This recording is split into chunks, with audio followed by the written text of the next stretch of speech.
dalam hatiku, itu yang Kau sediakan bagiku.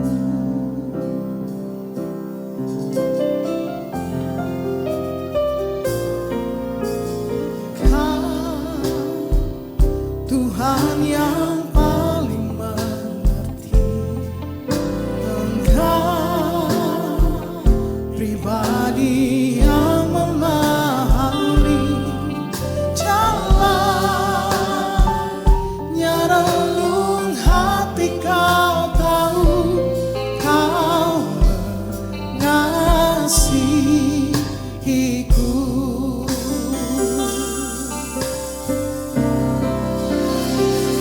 Ku percaya kuasa-Mu ajaib.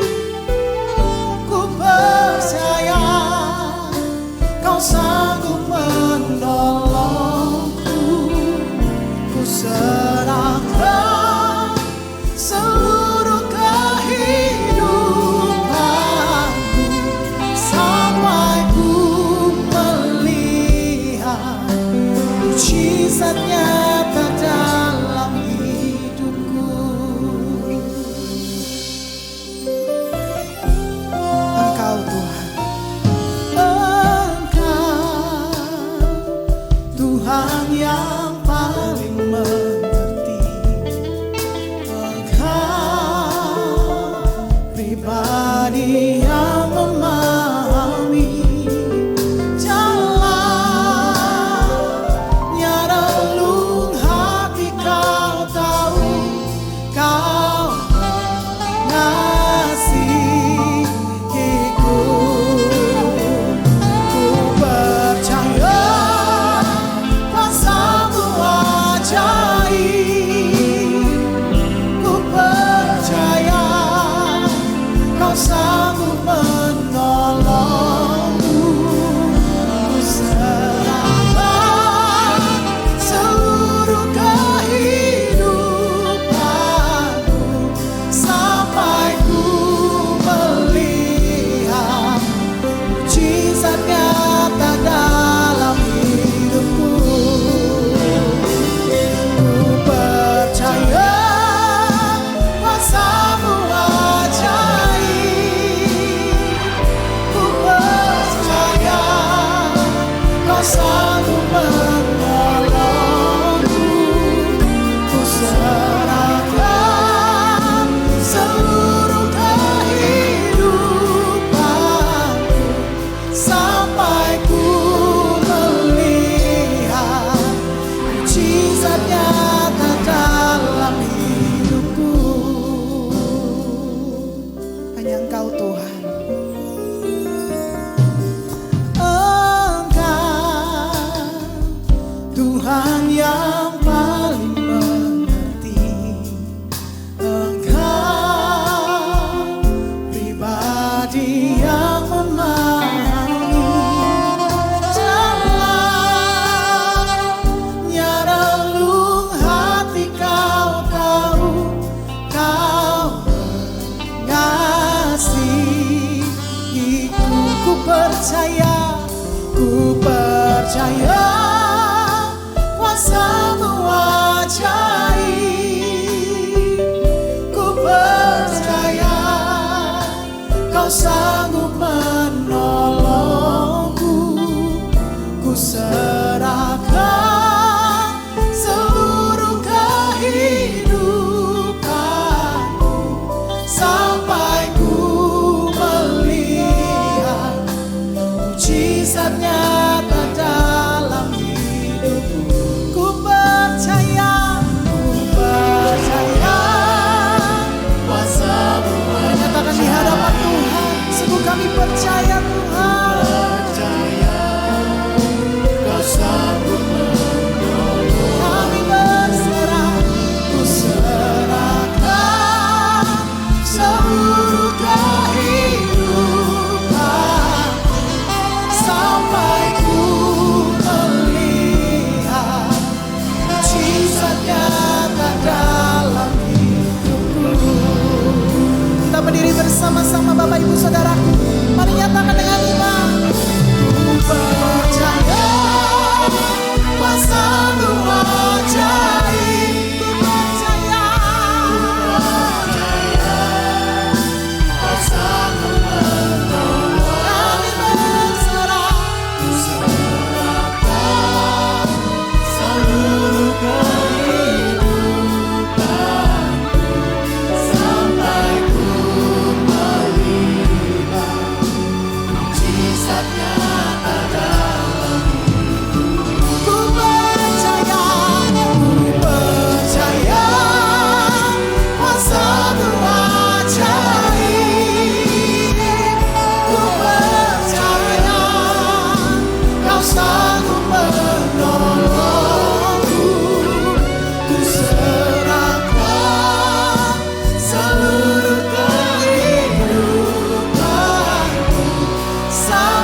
Haleluya, haleluya.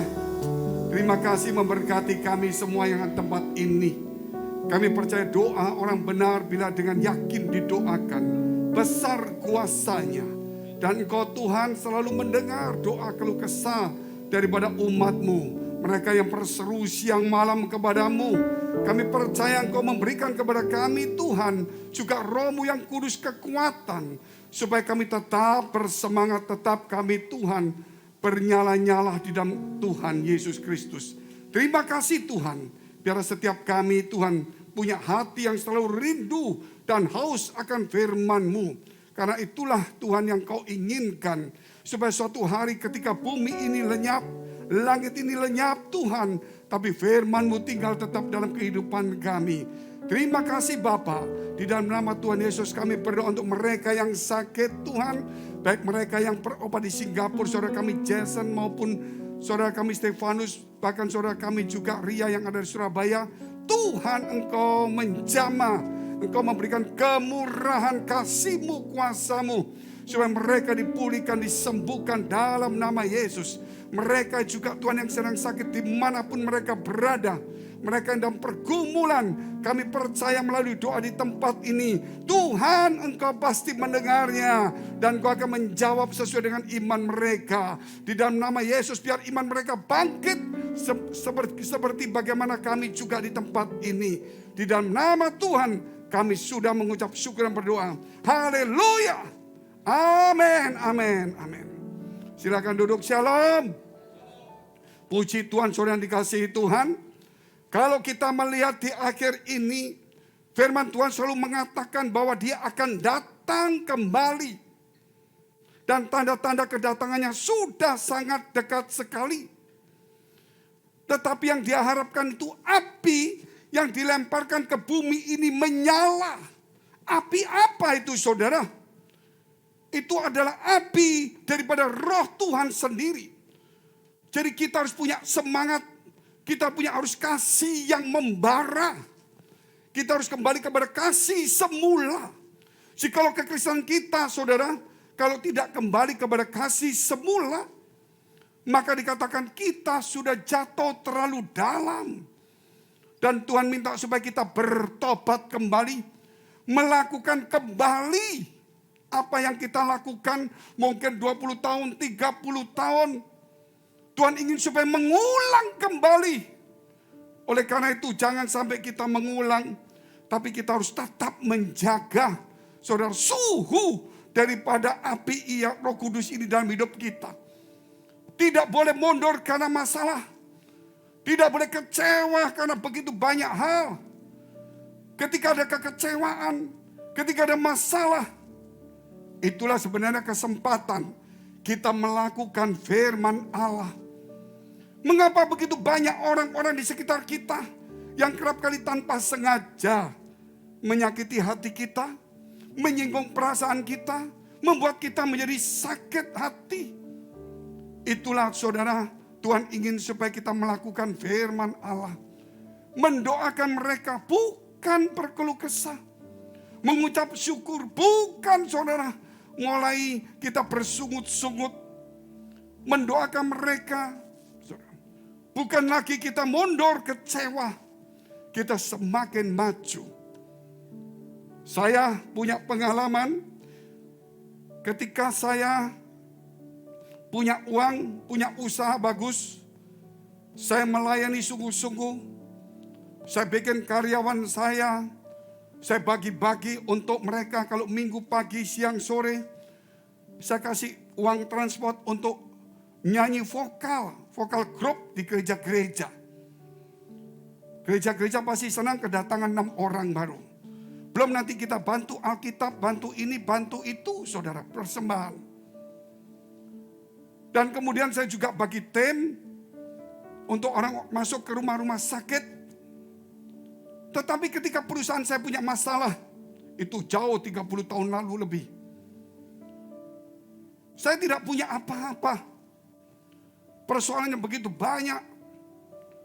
Tetapi satu, saudara, saya ingat bahwa saya selama waktu usaha, saya membuat, mungkin saudara, iblis itu stres.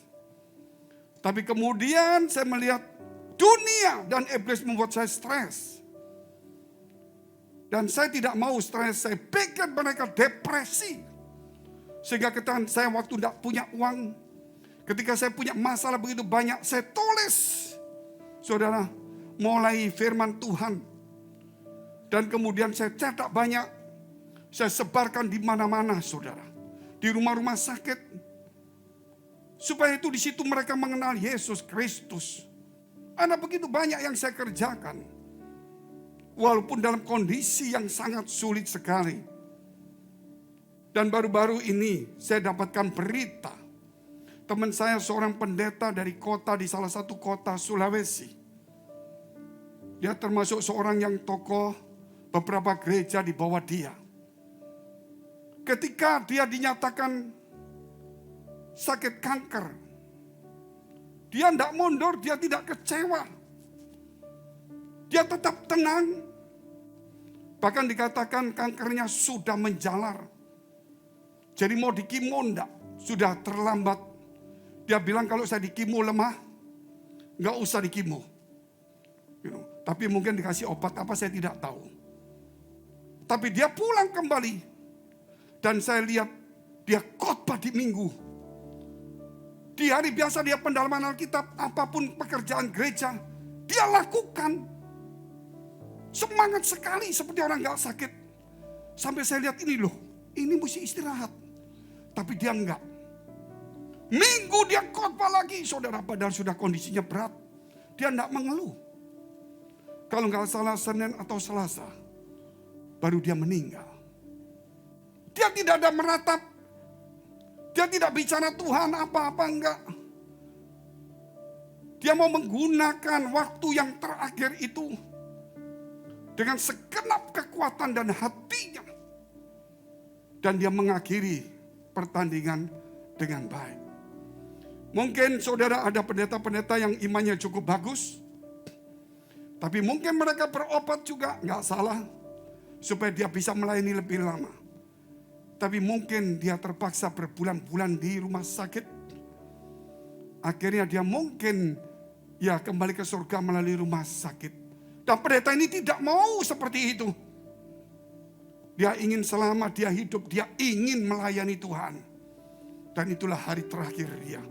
Orang gak sangka kalau itu hari terakhir. Kondisi lemah tapi dia tetap semangat. Dia memberi kekuatan kepada jemaat. Bukan jemaat memberi kekuatan kepada dia. Saya mendengar berita itu, saudara. Saya sangat kagum sendiri. Ini orang yang luar biasa. Gitu. Ini orang yang luar biasa. Sebab dia ingin di dalam penderitaannya. Dia tidak menunjukkan kelemahannya. Tetapi dia ingin melayani Tuhan sungguh-sungguh. Saya juga punya satu teman dulu. Waktu saya saudara masih pemuda, belum menikah. Ada satu teman yang aktif di gereja. Saya tidak terlalu aktif. Ya, saya cuma datang ibadah karena saya punya toko. Saya cuma bantu-bantu gereja. Kalau WL silakan. Tapi ini orang yang aktif sekali. Dia doa bisa berjam-jam. Masih muda. Dia cita-cita mau jadi pendeta. Kemudian dia sekolah STT di Jawa Timur sini, daerah kota yang Lawang. Baru 2 tahun dia sekolah, dia langsung kena kanker darah. Setelah dia divonis kanker darah, dia tidak pulang. Orang tuanya berkata pulang, dia tidak mau pulang. Dia belum lulus, tapi dia datang kepada kepala sekolahnya, pendeta, izinkan aku tidak ikut kuliah, tetapi izinkan aku keliling kampung-kampung untuk khotbah. Kalau aku kuliah mungkin aku lulus, tapi aku tidak pernah bisa menyampaikan firman Allah. Aku ingin mengakhiri hidup untuk menyampaikan firman Allah. Dia diberi waktu sama Tuhan kurang lebih, saya tidak tahu persis itu, tapi saya dengar dia keluar masuk kampung, saudara. Dia khotbah di kampung, ketemu orang, dia khotbah, semua dia datang. Entah beberapa bulan, entah 1 tahun, kondisi semakin kritis, semakin gak kuat. Dia tetap datang di kampung, dibopong sama temennya. Dan disitulah banyak orang yang tergerak hatinya. Sehingga hati yang keras di kampung-kampung yang belum kenal Tuhan, ketika dia kembali waktu dipopong sudah kurus, dia tetap cerita tentang Tuhan. Supaya setiap orang jangan kecewa. Dan banyak juga orang menjadi percaya Tuhan. Inilah saudara semangat yang datang dari Tuhan. Yang tidak kalah dengan penyakit, tidak kalah dengan kesusahan dan kesulitan. Karena dia tahu hidupnya, mau kaya mau miskin, mau diberkati mau umur panjang, dia ingin tetap melayani Tuhan. Oleh sebab itu hari ini kita lihat dulu firman Tuhan. Matius 24 ayat yang ke-12.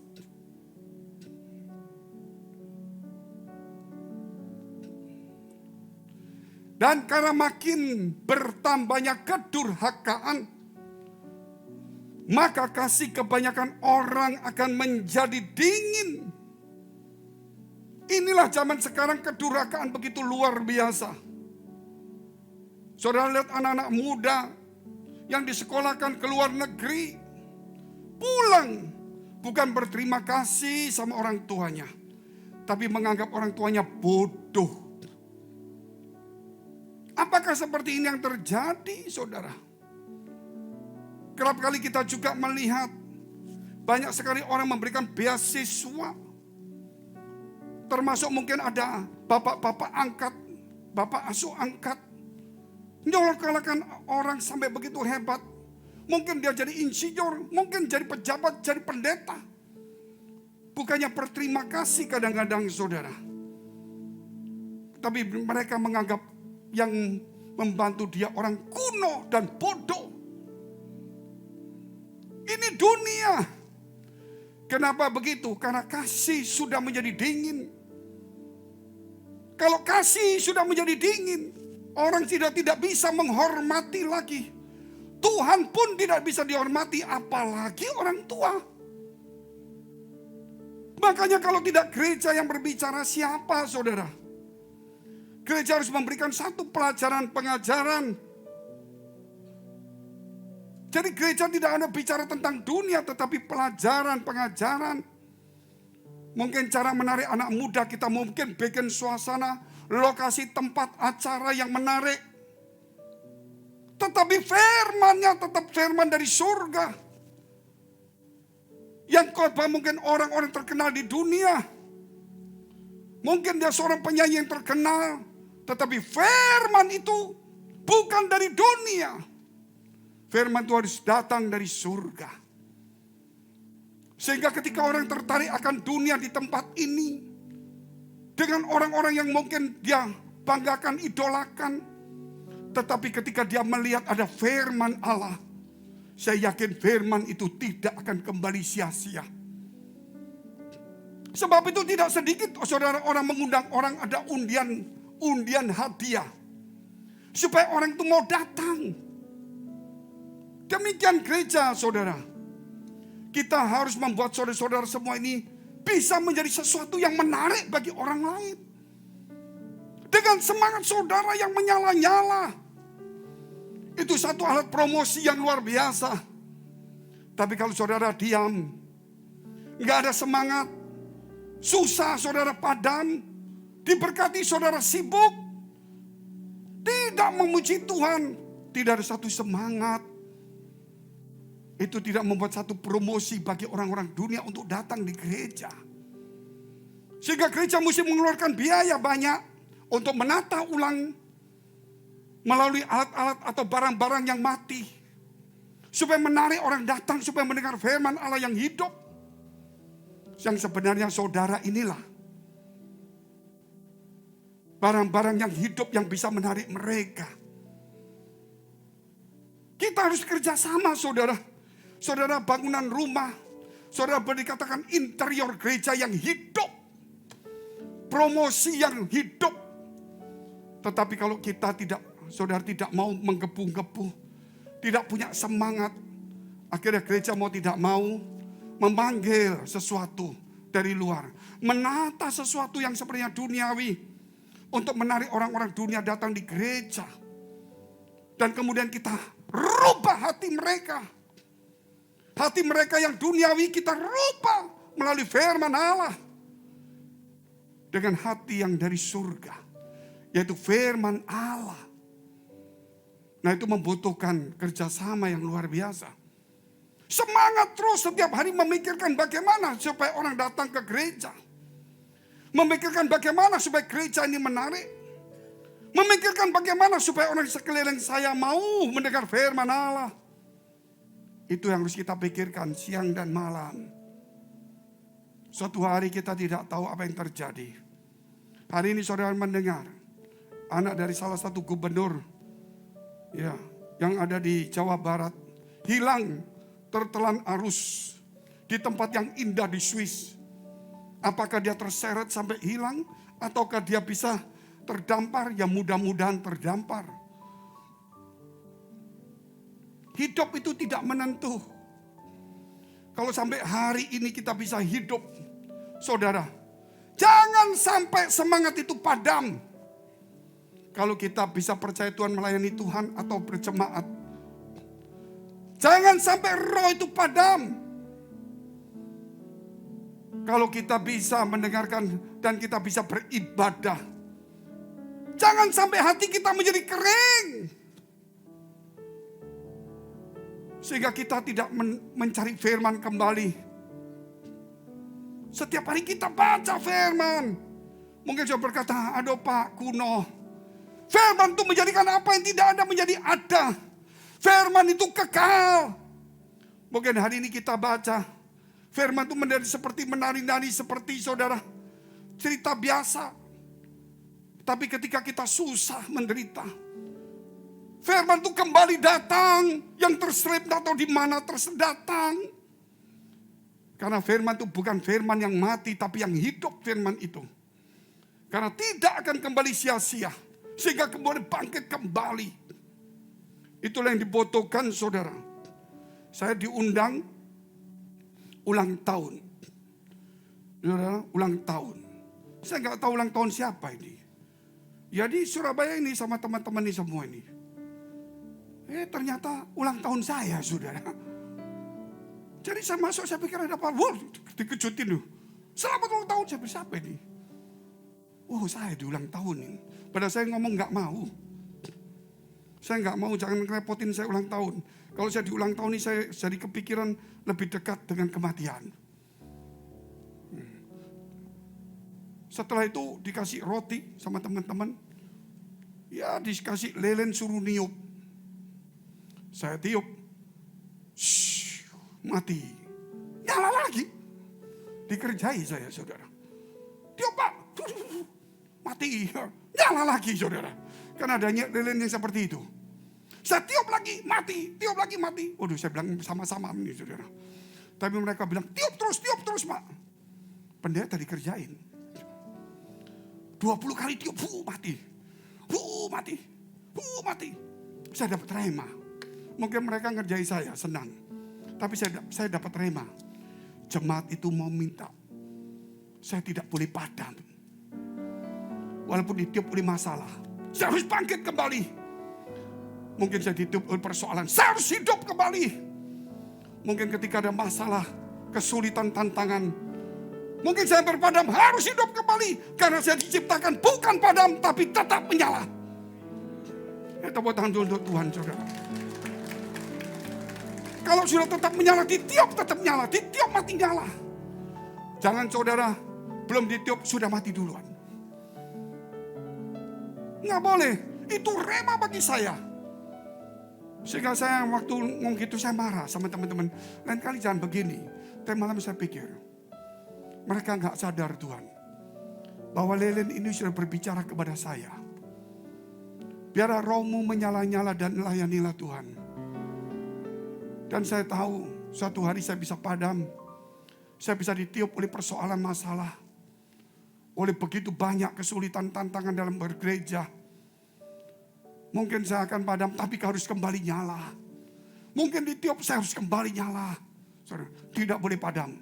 Walaupun orang melihat, lu padam, nyala kembali. Makanya gereja ini saudara lihat. Mungkin dari sini pindah di sana kelihatannya jelek, pindah lagi ke sini. Kok enggak habis-habis, kok enggak capek. Mikirin pindah sudah berapa kali. Sampai orang berkata ini pindah berapa kali gereja Pak. Saya bilang ini masih belum 40 tahun. Ngusah 40 tahun pindah-pindah saudara.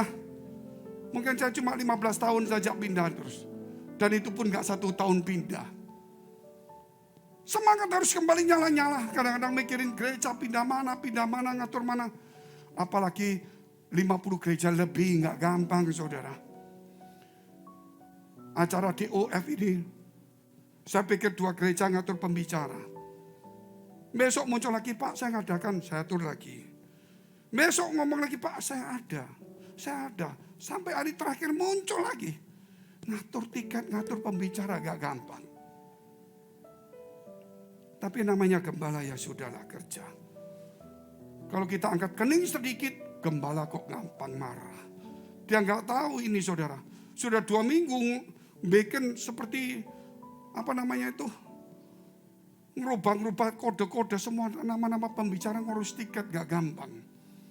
Tapi api harus tetap menyala.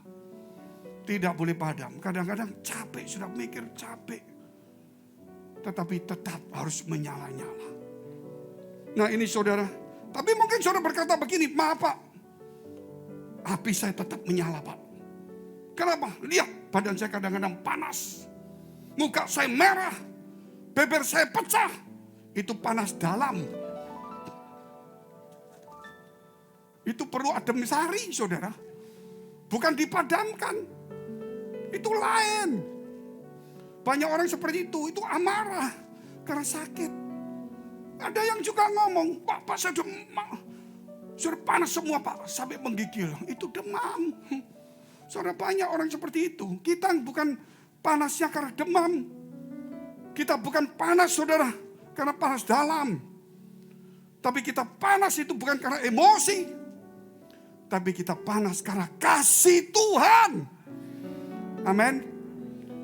Kalau kasih Tuhan membuat kita panas itu luar biasa. Kalau Mr. Jen yang buat kita panas. Ya Mr. Jen maksudnya Mr. Uang. Itu kalau membuat panas berbahaya. Kalau dikasih banyak baru semangat, gak bisa. Kasih Tuhan yang membuat. Makanya saya selalu ngomong sama teman-teman. Kita ini harus, maaf saya mesti nyinggung beberapa sinode. Bukan bermaksud jelek, tapi ini sudah ketentuan. Kalau kelompok ini, kelompok gereja ini, dia tidak ada yang kalau khotbah dikasih duit. Dia cuma digaji tetap secukupnya. Dikasih tempat pastori, terus pokoknya dijamin anak sekolah, ya itu aja. Tapi dia orangnya pandai-pandai. Kalau khotbah standarnya bagus, tapi maaf, lebih banyak semangatnya berkurang. Karena gak ada tantangan hidup. Mau maju khotbah bagus ya segini, khotbah jelek ya segini, saudara. Mau apa? Tapi lain dengan satu kelompok gereja. Dia dilatih suruh maju sendiri. Kalau khotbahmu bagus diundang dapat duit banyak. Wah, dia disemangat walaupun khotbahnya nggak bagus. Waduh, semangat luar biasa. Kalau ngusir-ngusir setan tuh sampai setan direbus, dibakar, saudara. Nggak main-main, saking semangatnya luar biasa sekali loh. Kenapa dia semangat? Ya mungkin karena ini loh, undangan. Saya ngomong sama teman-teman saya, sama pendeta ini waktu yang lalu. Biarlah kita tetap seperti yang awal. Tapi semangat kita sepertinya kita diupah. Bukan upahan. Kalau kita khotbahnya semakin bagus, anggap aja ditambah banyak uang. Padahal nggak ada. Itulah ditransfer di surga. Amin. Sehingga kita tetap menyala-nyala. Walaupun tidak ada harga, tidak ada standarnya. Demikian juga saudara di gereja sama. Itu perlu satu semangat. Orang kalau semangat, mau sakit saja bisa sembuh sendiri. Karena semangat. Orang mau mati karena semangat. Saya berapa kali melayani kematian-kematian waktu pandemi. Banyak saya mendengar kesaksian yang bagus-bagus. Bagaimana seseorang berkata kepada Tuhan, Tuhan, jangan mati dulu. Ini baru kenal Tuhan. Baru didoakan, baru percaya. Terus yang mau, Tuhan, jangan saya bawa mati dulu. Tolong setelah Imlek baru saya mati. Tuhan dengar loh, ini baru bertobat ini. Encim-encim. Dan dia langsung ngomong, Mama mau pulang. Loh, kenapa Mama sudah ngomong sama Tuhan. Mama tidak mau mati sekarang setelah Imlek. Bawa pulang Mama. Lebih percaya daripada orang yang Kristen lama. Mama itu pulang, saudara. Pulang yang ngomong, belum ada apa-apa, sudahlah. Nanti setelah Imlek baru Mama pulang ke surga. Lu kok bisa percaya dia? Nah, kita nggak percaya loh. Yang doaku juga kadang-kadang bingung juga, saudara. Betul, setelah Imlek makan-makan, ya ayo makan. Soalnya Mama sudah ngomong sama Tuhan. Setelah Imlek Mama boleh mati. Setelah Imlek mati beneran. Ini orang baru bertobat, encim-encim, tidak ngerti firman. Nah kita ini siocie, tapi sudah umur 60.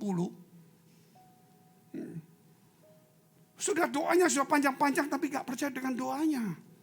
Karena gak ada semangat, gak ada iman. Kita harus kembali semangat untuk datang kepada Tuhan. Amin. Roh itu harus menyala-nyala. Bukan karena didorong orang. Tetapi roh itu harus dalam diri kita yang membuat kita terbakar-bakar. Tapi kalau kita didorong orang gak bagus. Makanya saudara, kita lihat Ibrani 13 ayat 1.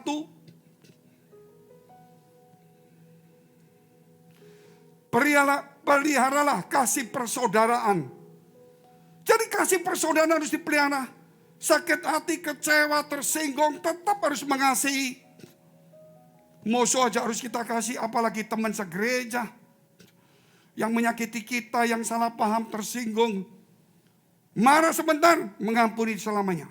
Marah lagi, mengampuni lagi. Tidak boleh ada tempat di sini untuk menghancurkan kasih Allah itu. Melalui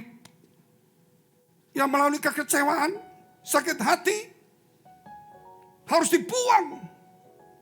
Karena kasih itu tidak boleh sampai digerogoti. Tempat ini adalah kasih Tuhan. Semangat karena kasih Tuhan itu luar biasa. Tidak boleh karena kecewa, sakit hati, kepahitan itu akan gerogoti. Itu lebih dari kanker. Sebab itu hal yang kedua, waspadai virus rohani yang suam-suam kuku. Poin yang kedua, virus rohani, saudara, yang suam-suam kuku harus diwaspadai. Kalau saudara sudah jaga jarak pakai seperti ini, cuci tangan supaya saudara tidak sakit. Terlebih kalau virus rohani.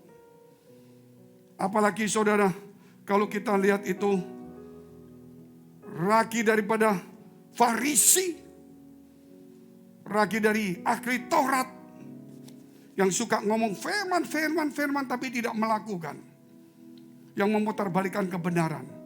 Itu virus-virus yang bisa membuat suam-suam kuku, yang membuat kita menjadi kendor. Kalau ada firman yang bagus tapi membuat kita kendor, saudara mesti cari firman yang lain. Bukan berarti itu salah. Firman itu harus digabungkan semuanya. Karena itu menjadi satu kesatuan. Kalau saudara tidak menggabungkan firman 2 atau 3 firman, saudara akan menangkap salah terus. Sebab itu saudara, kalau kita lihat satu firman bicara ini, berkat Tuhan yang jadikan kaya, susah payah tidak menambahnya. Betul. Terus saudara ambil susah payah nggak perlu, saudara malas. Karena saudara ngomong berkat Tuhan, betul ayatnya. Tapi saudara ngambil bukan berkatnya Tuhan, tapi saudara ngambil sudut saudara. Bukan sudut tugas Tuhan, tapi saudara ngambil tugas saudara. Oh kalau gitu aku harus malas-malesan. Saudara nggak melihat bahwa Tuhan itu yang penentunya. Sehingga saudara mesti membaca firman lain. Hai pemalas, betul nggak? Itu mesti harus ada. Supaya jangan sampai saudara mengambil satu petikan salah. Ini termasuk waspadai virus rohani yang som-som kuku. Wahyu pasal 3 ayat 14 sampai 16. Dan tuliskanlah kepada malaikat jemaat di Laodikia. Inilah firman dari Amin, saksi yang setia dan benar. Permulaan dari ciptaan Allah. Aku tahu segala pekerjaanmu. Engkau tidak dingin dan tidak panas. Alangkah baiknya jika engkau dingin atau panas. Jadi karena engkau suam-suam kuku dan tidak dingin atau panas, aku akan memuntahkan engkau dari mulutku. Berarti sudah ada di dalam mulut Tuhan, sudah ada di dalam firman Allah, sudah ada dalam berkat Tuhan, tapi dimuntahkan. Kita ini sudah ada di dalam hadirat Tuhan. Kita ini sudah ada di dalam firman dan pikiran Tuhan. Kita sudah ada di dalam rencana Tuhan. Dan iblis tahu. Iblis membuat saudara menjadi jenuh dan suam-suam kuku. Tidak ada yang bisa menolong. Hanya saudara sendiri harus sadar bahwa ada roh Allah di dalam dirimu. Dan roh itu akan membuat engkau bangkit kembali.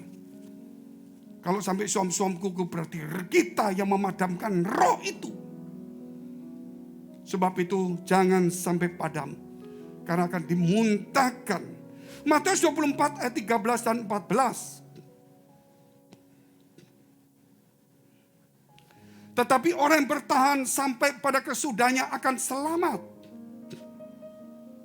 Dan Injil kerajaan ini akan diberitakan di seluruh dunia. Menjadi kesaksian bagi semua bangsa. Sesudah itu barulah tiba kesudahannya. Bertahan sampai kesudahannya. Bertahan sampai akhir. Orang kalau bertahan itu saudara, bukan terus putus asa tidur-tiduran lemes. Namanya bertahan itu saudara dalam kondisi begini, ya tetap bertahan. Mungkin kepalanya pusing dia pegang. Saudara, bertahan. Bukan terus pusing gini, saya bertahan Pak. Itu bukan bertahan, menyerah itu. Seperti pendeta tadi, dia bertahan walaupun dia sakit dia pegang. Saudara, dia tetap khotbah. Jangan kalah dengan yang ada di dunia ini. Karena roh yang ada dalam kita itu memberi kepada kita sebagai pemenang. Sebagai pemenang. Sebagai pemenang. Katakan sebagai pemenang. Menang atas semuanya itu. Melalui roh yang menyala-nyala. Semangat yang tidak pernah padam. Walaupun digempur oleh persoalan apa juga. Sampai Injil diberitakan di seluruh dunia. Melalui hidup kita kalau semangat pasti ada Injil yang keluar sedikit pun. Tapi kalau kita paham kepahitan yang keluar sakit hati. Berapa banyak ribuan kalimat kata kita yang tidak bicara tentang Injil atau kebenaran. Tapi bicara tentang yang tidak baik. Karena tidak ada semangat. Kalau ada semangat ngomongnya selalu berapi-api. Jaga tensi itu. Ketiga, waspadai ajaran sesat. Itu membuat kita jadi mondor. Jadi pikiran kita kacau, rusak. Kasih itu pertama menjadi dingin. Roh itu menjadi padam.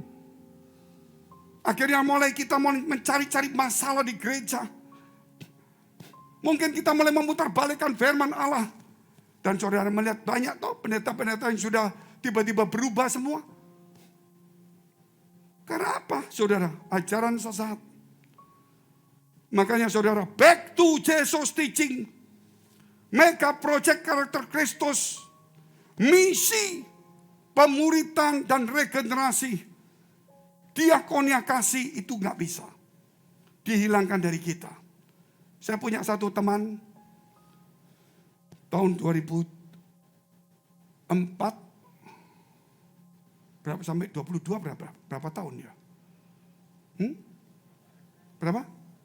18 tahun. Iya. 18 tahun. Ketemu cuma sekali-sekali. Kemarin ketemu sama saya, dia jadi pendeta.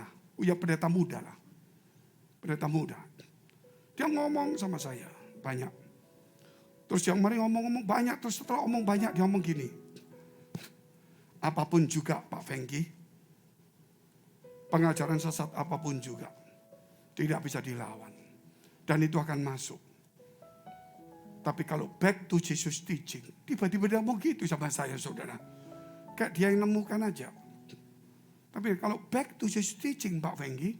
Yang gerejanya Pak Fengki ajarkan. Gak mungkin sesat. Karena apapun juga dikembalikan kepada ajaran Yesus. Sehingga kembali kepada intinya. Betul saudara, dia ngomong begitu. Saya tersentak juga. Oh, jadi ajaran ini sudah mulai banyak ada di pendeta-pendeta gereja lain. Sudah didengar. Walaupun mereka diam saudara. Tapi mereka sudah mendengar. Sehingga ini hati-hati di gereja kita ini. Kelihatannya orang-orang tidak ngomong, oh pes ajaran bagus atau apa. Kita nggak ngomong soal bagus ya. Tapi kita ajaran back to Jesus teaching, mega project karakter Kristus. Tapi mereka menganggap itu sesuatu yang luar biasa. Coba mereka tidak berani ngomong. Tetapi itu sudah sampai di mana-mana. Sebab itu saudara, kembali kita harus hati-hati. Ada satu orang pengusaha berkata begini. Kalau kamu mau mencari Tuhan, ini pengusaha orang kaya, tapi juga di gereja. Kalau kamu mau mencari Tuhan sungguh-sungguh, hanya ada di gereja best Pak Fengki. Tapi kalau kamu mau mencari kaya, jangan di gereja ini, gereja yang lain. Gitu saudara. Saya bilang kurang ajar orang ini. Dianggap Tuhan itu di sini tapi tidak membuat kaya saudara. Ini pandangan yang salah. Tapi minimal dia tahu bahwa kalau di sini pasti berjumpa Tuhan. Cuma sayangnya dia nggak tahu. Kalau ada Tuhan pasti ada berkat karena dia sumber berkat. Sayangnya dia cuma lihat itu berkat, bukan Tuhan nomor satu. Sayangnya seperti itu. Cuma saya ya ada penghiburan. Kalau cari Tuhan ada di sini ya lumayan lah. Betul nggak saudara? Lumayan. Itu banyak orang sudah ngomong di mana-mana di Jakarta, di Bandung. Sebab itu saudara saya ingin supaya para jemaat di tempat ini, ayo kita harus menggebu-gebu. Jangan mendengar orang baru kita semangat. Orang sudah ngomongin kita. Cuma mungkin di level-level di atas. Belum level-level di jemaat. Tapi mereka sudah melihat kita semuanya. Sebab itu kita tidak ada waktu lagi. Kita harus bangkit. Matius 24 ayat 10 sampai 11. Dan banyak orang akan murtad. Dan mereka akan saling menyerahkan dan saling membenci. Banyak nabi palsu akan muncul dan menyesatkan banyak orang. Waspada. Ajaran sesat. Waspada virus rohani yang membuat suam-suam kukuh. Biar kasih tetap membara. Mari saja saudara untuk bangkit berdiri kita baca satu firman Tuhan. 1 Timotius pasal 4 ayat 16. Biar day of fire ini 10 hari. Kalau saudara bisa datang 10 hari. Saudara bisa bawa jiwa. Walaupun malas. Saya yakin setelah 10 hari kita rasanya beban hilang. Tuhan angkat kita dengan segenap sukacita. Kalau kita absen 1 hari mungkin kita senang. Tapi ada rasa tekanan. Kenapa ya? Ada tuduhan. Tuduhan itu bukan jahat. Tapi itu Roh Kudus saudara. Mengingatkan kita. Bahwa di akhir ini kita butuh firman Allah. Kita butuh kekuatan. Coba saudara datang di gereja. Saudara pendengar ini ada semangat. Kalau nggak datang di gereja, saudara tetap duduk diam bisa kuku lagi. Mungkin kalau saudara padam ya jadi padam. Sedih ya sedih.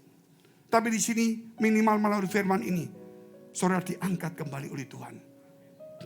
Kita baca bersama-sama. 1 Timotius 4 ayat 16. 1, 2, 3. Awasilah dirimu sendiri dan awasilah ajaranmu. Bertekunlah dalam semuanya itu. Karena dengan berbuat demikian, engkau akan menyelamatkan dirimu dan semua orang yang mendengar engkau. Saya diselamatkan dan yang mendengar diselamatkan. Jangan sampai saya tidak selamat, orang lain tidak selamat.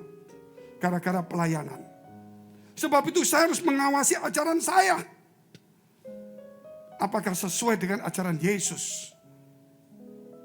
Sehingga pikiran kita adalah pikiran yang memang sudah Yesus pola di dalam hidup kita. Kalau itu saudara tidak ada yang lain. Kita harus tetap berdiri teguh. Jangan goyah, kata firman tadi. Tetap berdiri teguh, jangan goyah. Dan kita mengawasi ajaran kita. Supaya kita menyampaikan diri kita dan orang yang kita ajarin. Mari kita tunduk kepala. Kita berdoa, angkat tanganmu semuanya biar hari ini haus dan lapar akan firman Allah. Biar Roh Kudus menjamah hatimu, memenuhi ruangan ini, memenuhi hatimu. Biar hari ini kasih itu membara kembali. Biar kasih itu membara. Biar kasih itu tetap hangat, semakin menyala dan menyala. Karena kita diciptakan bukan untuk padam, tetapi kita diciptakan untuk tetap menyala. Walaupun ditiup padam tetap menyala. Jangan kalah dengan masalah. Jangan kalah dengan persoalan. Glory, haleluya, haleluya. Glory, syukur, glory, jama.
Kau lihat umatmu, kau lihat prajuritmu, mereka mulai bangkit kembali.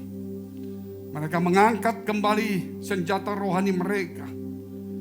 Mereka mengangkat wajah mereka kembali melihat wajah Tuhan. Mereka membuka hati mereka kembali, supaya pekerjaan Roh Kudus boleh berjalan di dalam hati kami. Mereka membuka hati dan jiwa mereka supaya disegarkan dan berapi-api dengan semangat kasih yang membara. Saat inilah Tuhan, Kau senang sekali, bukan karena kami mendapatkan berkat jasmani, tapi kami bangkit kembali dan api itu menyala kembali Tuhan. Semangat yang tidak pernah bisa padam, hari ini kami bangkit dan menyala kembali. Biar hari ini penentuan kami, Tuhan, berjalan ke depan menjadi angel-angel yang bisa dibaca melalui kelakuan perkataan kami.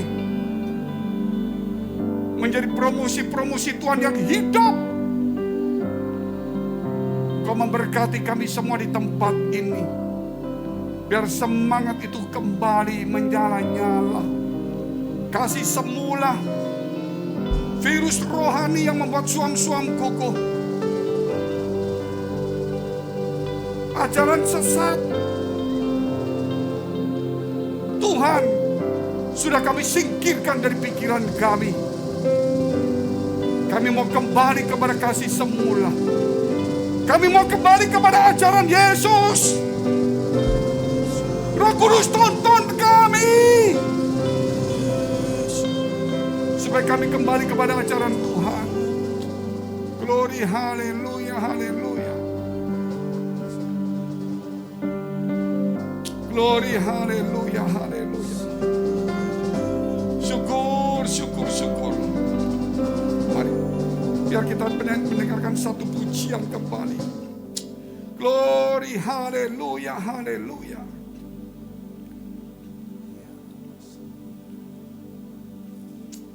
Kau lawat setiap umatmu di tempat ini. Kau sucikan setiap kami.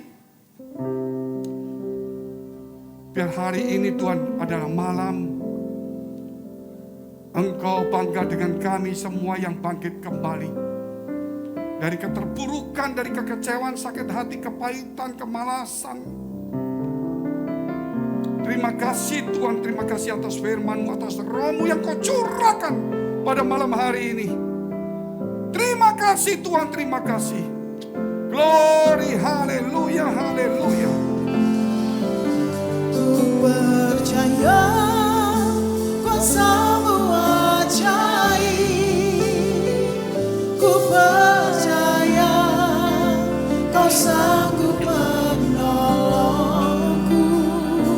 Ku serahkan seluruh kehidupanku sampai ku melihat mujizat nyata dalam hidupku. Ku percaya kuasa-Mu ajaib. Ku percaya Kau sanggup menolongku. Ku serahkan seluruh kehidupanku sampai ku melihat mujizat nyata dalam hidupku. Mari kita berdoa syahwat untuk semua gereja yang ada di seluruh dunia. Karena inilah doa kita, supaya kedatangan Tuhan boleh datang karena semua gereja boleh bersatu. Mungkin kita kerap kali mendoakan diri kita, tapi kita lupa mendoakan semua gereja yang ada di seluruh dunia. Kita sudah bertahun-tahun, sudah ratusan kali, bahkan ribuan kali kita mendoakan gereja supaya bersatu. Dan itulah doa Yesus Kristus. Dan itulah doa yang Tuhan taruh dalam hati engkau dan saya. Kami berdoa Tuhan untuk semua gereja yang ada di seluruh dunia, supaya mereka Tuhan diberkati dan menjadi berkat dan hidup mereka berdampak. Supaya di mana gereja mereka melayani dan berjemaat, dipenuhi orang-orang yang takut akan Tuhan dan tulus hatinya. Kami berdoa Tuhan untuk semua gereja yang ada di seluruh dunia. Supaya mereka bersatu rukun dan tidak terpecah-pecah. Supaya dunia percaya Yesus adalah Tuhan bagi kemuliaan Allah Bapa di surga. Demikian gereja di mana kami menggembalakannya. Gereja Blessing in the Spirit. Kami berdoa untuk setiap persembahan yang dipersembahkan umat-Mu. Kiranya menjadi dupa yang harum di hadapan Tuhan dan Kau memberkati segala pekerjaan, rumah tangga, kesehatan, iman, rohani mereka sampai kepada anak cucu mereka. Kebajikan kemurahan Tuhan selalu menyertai mereka. Mari dekapkan kedua tanganmu di dadamu. Karena untuk menerima berkat itu mudah dan pasti. Kalau Tuhan membuka pintu, tidak ada satu pun yang bisa menutupnya. Kalau Tuhan memberikan berkatnya, tidak satu yang bisa menahannya. Tapi kerap kali hati kita tidak tahan uji, menjadi sibuk, kikir, sombong dan sebagainya. Sebab itu firman Tuhan berkata, jagalah hatimu dengan penuh segala kewaspadaan. Karena dari situlah terpancar kehidupan. Jadilah berkat dan terimalah berkat rahmat anugerah dari Allah Bapa di surga. Di dalam putra tunggalnya Yesus Kristus yang telah mati bangkit dari surga. Menyediakan rumah dan akan datang menjemput kita dan menghakimi dunia. Di dalam persekutuan dengan Roh Kudus mulai hari ini sampai selama-lamanya. Mari kita akhiri dengan doa yang diajarkan Tuhan Yesus pada kita. Bapa kami yang ada di surga, dikuduskanlah nama-Mu, datanglah kerajaan-Mu, jadilah kehendak-Mu di bumi seperti surga. Berikanlah kami pada hari ini makanan kami yang secukupnya, dan ampunilah kami akan kesalahan kami, seperti kami juga mengampuni orang bersalah pada kami. Dan janganlah membawa kami ke dalam pencobaan, tetapi lepaskanlah kami daripada yang jahat. Karena Engkau yang punya kerajaan dan kuasa dan kemuliaan sampai selama-lamanya. Amin.